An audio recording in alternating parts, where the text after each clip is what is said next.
What's up everybody? My name is Bryce and I am here today on this video to talk to you about A&P prep schools and crash courses and how they're a little bit different from FAR Part 147 schools. So stick around and I'll get into it.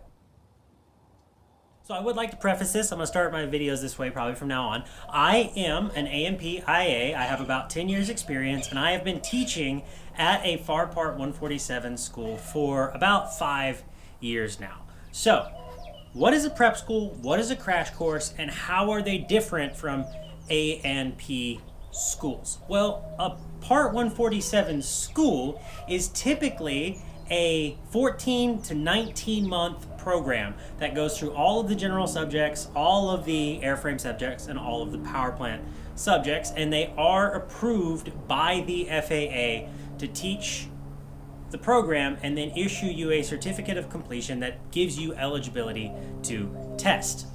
So our first difference, prep schools / crash courses do not give you the permission to take the test. The only one that I can really speak on, because it's where I went for my inspection authorization or my IA, is Baker's School of Aeronautics out in Tennessee. I'm in Texas, I had to drive. Okay, but there are places that offer crash courses for your A&P. They are typically 1 to 2 weeks. Now, in order to do a crash course, you have to already have your 8610-2s and your approval to test for your airframe and power plant certificate. With that approval, a crash course is 2 weeks, or well, like I said, 1 week. Some require you to have your writtens done first, others you do your writtens there. Like I know Baker School, you do your writtens there. But you go through and you study all the questions and you take your written test, you study all the oral and practical stuff, you do some basic tasks or a lot of the tasks, and then you'll take your oral and practical tests. You do have to pay for them, obviously. Why are they attractive though? Why do people go to them? Well, the simplest answer is a lot of them guarantee a sure thing. So if you've been going to school for 18, 19 months, or let's say maybe you went part-time and it took you 3 years to complete, like maybe you were a night student.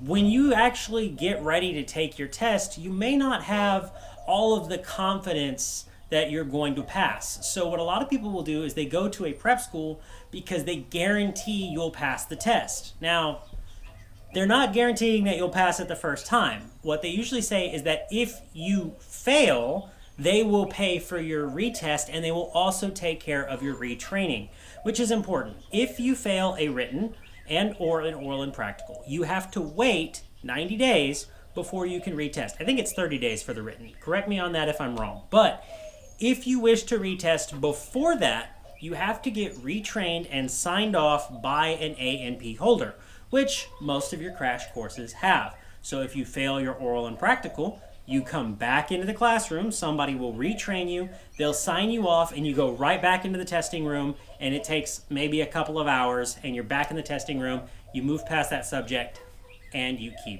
going. So because of that sure thing, they're very attractive to a lot of people.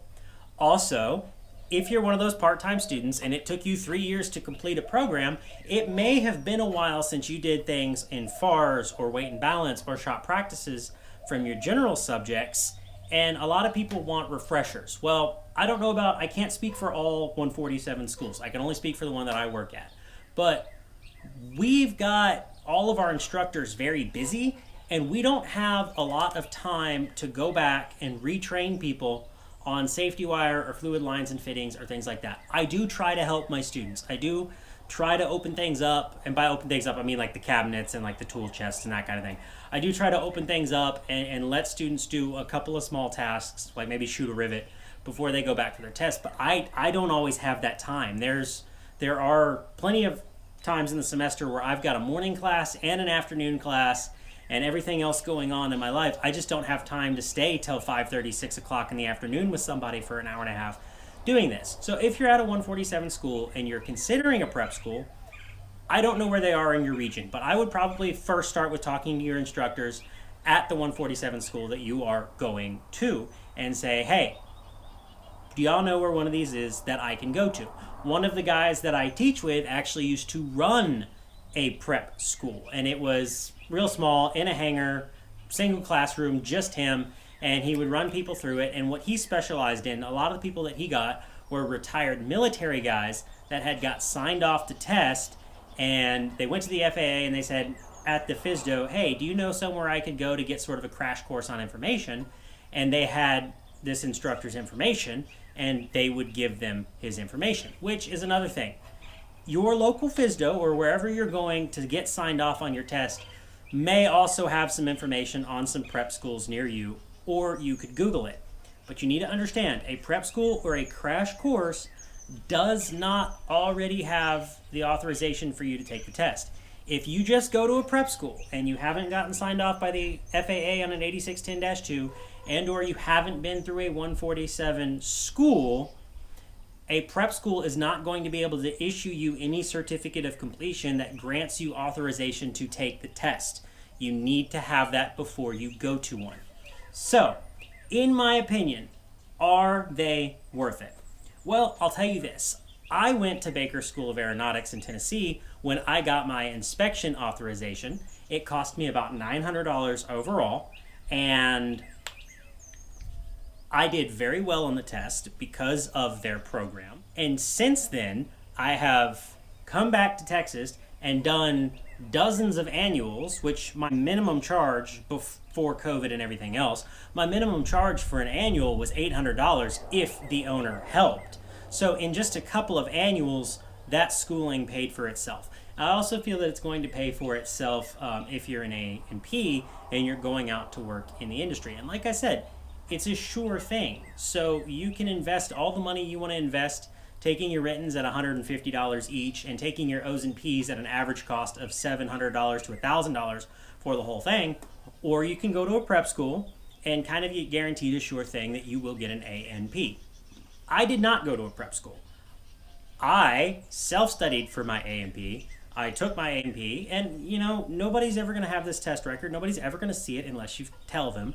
I did fail 1 or 2 practical subjects. I think sheet metal, I said something backwards. I think it was edge distance and spacing. I just got confused and I said them backwards. I knew the right information, but I said them backwards and I didn't correct myself. The DME caught it, so I failed that and I had to retest.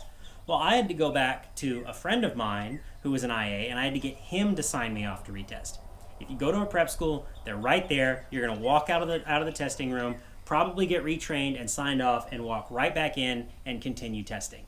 And it might take an hour, or if at that, it might be the next day. I had to wait a week before I went back to retest. So are they worth it? That's kind of up to you. I would call a couple different ones. I would call a couple different places and get prices and figure out how long they are, how much they take. Do they want you to have your writtens completed first? And you'll have to make that decision for yourself. But if you enjoyed the video and you found it helpful, like, comment, subscribe, all that jazz, so I can keep making these videos. It does help. We're slowly but surely coming up on 1,000 subscribers. As always, y'all be easy.